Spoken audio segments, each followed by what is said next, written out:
honourable member for Calgary-Lougheed. Thank you, Mr. Speaker. In January 2013, the previous government committed $3 million over 3 years to mental health university initiatives across Alberta. And in 2014, this funding was extended to 2 more universities. This funding was set to expire in June of 2016, and I applaud the minister for continuing the great work into this year.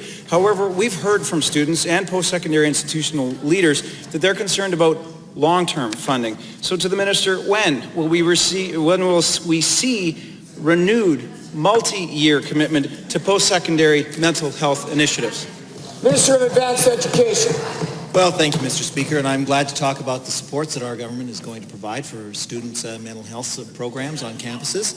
The member quite rightly points out that we've committed $3.6 million, and in my answer to the previous questions on this matter, I also highlighted the fact that we're working with our colleagues at Health to identify potential more resources and supports that we can provide to students.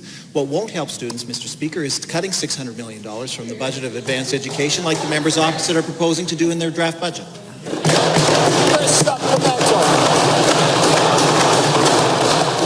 Given that the students deserve answers as to when so they can plan, and given that mental health issues are not an issue that is exclusive to university campuses only, despite the focus that these institutions receive, and given that students at vocational schools, technical institutions, and colleges are also affected by the same stresses which impact the mental health of university students, again to the minister, what specific initiatives are you undertaking to expand on-campus mental health programming outside the university setting?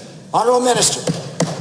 So thank you, Mr. Speaker. And the Mental Health Advisory Panel that we struck has made its recommendations, and they were given the task of looking at mental health supports not just on university campuses, but on campuses of all of our colleges and technical institutes as well.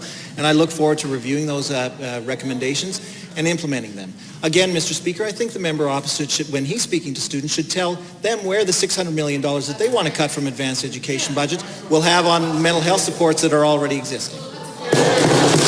Second supplemental. Given that although on-campus mental health supports have been increasing over the past 4 years, when students experiencing mental health issues graduate from post-secondary, these issues do not magically disappear. And given that we continue to hear that the transition away from campus-based mental health programs and supports can be very traumatic for those students who have come to rely on those resources. To the minister, what work are you doing with the Minister of Health to bridge the gap in services that can occur as students graduate from post-secondary? Honourable Minister.